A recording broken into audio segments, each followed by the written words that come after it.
RTV app వార్తల్ని క్షణాల్లో చదివే అవకాశం ఉంటుంది. ఒక న్యూస్ పేపర్, ఒక టెలివిజన్ ఛానల్ మీ చేతుల్లో ఎప్పుడూ ఉంటాయి. సిపిఐ రాష్ట్ర కార్యదర్శి రామకృష్ణ గారి జన్మదిన సందర్భంగా ప్రభుత్వ ఆసుపత్రి దగ్గర ఇక్కడ అన్నదాన కార్యక్రమం పెట్టడం అనేటువంటిది నిజంగా మనస్ఫూర్తిగా హృదయపూర్వకంగా కమ్యూనిస్ట్ పార్టీ జిల్లా సమితి తరఫున వారికి అభినందనలు తెలియజేస్తా ఉన్నా.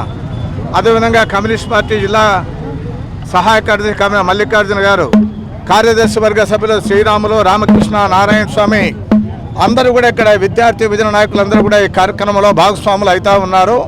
ఒక పూట అన్నం పెట్టడానికి ఒక మంచి కార్యక్రమాన్ని ఏర్పాటు చేయడం జరిగింది. దాతలందరూ కూడా ప్రభుత్వ ఆసుపత్రి దగ్గర చాలామంది అవుట్ పేషెంట్స్ వస్తూ ఉంటారు. ఇవాళ అడ్మిట్ అయినటువంటి వారు వాళ్ళ దగ్గర కూడా అటెండర్స్ ఉంటారు. వారందరూ కూడా ఒక పూట భోజనం పెట్టి వాళ్ళని ఆదుకోవాలనేటువంటి ఒక మంచి ఉద్దేశంతో ఈ కార్యక్రమాన్ని ఏర్పాటు చేయడం జరిగింది. రామకృష్ణ గారు అనంతపురం జిల్లాలో ఇవాళ విద్యార్థి నాయకుడిగా, కమ్యూనిస్ట్ పార్టీ నాయకుడిగా, ఇవాళ అనంతపురం జిల్లా ఉద్యమాలకు పురిటిగడ్డ, పోరాటాల నాయకుడు, అలుపెరగని పోరాట నాయకుడు, కమ్యూనిస్ట్ పార్టీ జిల్లా కార్యదర్శిగా, ఇవాళ ఇక్కడ శాసనసభ్యులుగా కూడా ఆయన పనిచేయడం జరిగింది. ఇవాళ రాష్ట్ర కార్యదర్శిగా ఆనాడు కానీ, ఈనాడు కానీ, రేపు కానీ కూడా ఇవాళ నిస్వార్థంగా నిజాయితీగా పనిచేసేటువంటి నాయకుడు. అదేవిధంగా ఎవరు ప్రభుత్వంలో ఉన్నా కూడా, ఎవరు అధికారంలో ఉన్నా కూడా ముక్కుశివుడిగా ప్రశ్నించేటువంటి ఒక గొప్ప నాయకుడు రామకృష్ణ గారు అని చెప్పి నేను అభిప్రాయపడతా ఉన్నా. ఇవాళ ఎమ్మెల్యే అయిన తర్వాత కూడా తాగునీరు, సాగునీరు కావాలని, పిఓబిఆర్కు 10 టీఎంసీ నీరు కావాలని చెప్పి ఇవాళ రైతుల తరఫున పాదయాత్రలు చేసి వాళ్ళ జైలు పోయినటువంటి ఒక ఘనమైనటువంటి చరిత్ర ఉంది కమ్యూనిస్ట్ పార్టీకి, రామకృష్ణ గారికి.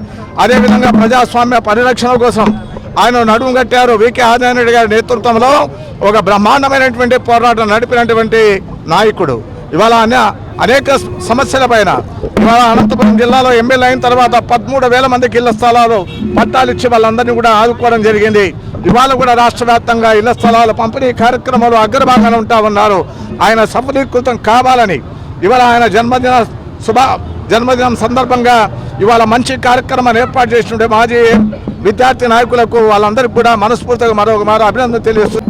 మరి రాయలసీమ ముద్దుబిడ్డ సిపిఐ రాష్ట్ర కార్యదర్శి రామకృష్ణ గారికి ఈరోజు బర్త్డే సందర్భంగా మరి ఏఎస్ఎం మాజీ నాయకులైనటువంటి తిరుపతి అన్న గారు, రామంజీ గారు, ఏఎస్ఎం మాజీ నాయకుల ఆధ్వర్యంలో ఈరోజు అన్నదాన కార్యక్రమం నిర్వహించడం చాలా సంతోషదగ్గ విషయం. ఈ జిల్లాలో సుదీర్ఘంగా ఫ్యాక్టరీలకు వ్యతిరేకంగా పేదల పక్షాన, విద్యార్థుల పక్షాన, కార్మికుల పక్షాన నిరంతరం రాష్ట్రంలో ప్రజల పక్షాన పోరాడుతున్నటువంటి వ్యక్తి రామకృష్ణ అన్న గారు. సుదీర్ఘంగా 40 సంవత్సరాల కాలంలో అవినీతి మచ్చలేని నాయకుడు, నిరంతరం పేదల కోసం పోరాడే నాయకుడు, నిరంతరం జైళ్లకు వెళ్లే నాయకుడు ఈ రాష్ట్రంలో ఉన్నాడంటే ఒక రామకృష్ణ సిపిఐ గారు అని చెప్పేసి సందర్భంగా తెలియజేసుకుంటూ మరిన్ని ఆయన పెరిగినటువంటి కార్యక్రమాలు మరి ఏసీఎం మాజీ నాయకులు చేయడము మేము సంతోషంగా ఫీల్ అవుతూ మరి వారికి ప్రత్యేక అభినందనలు తెలియజేస్తున్నాం.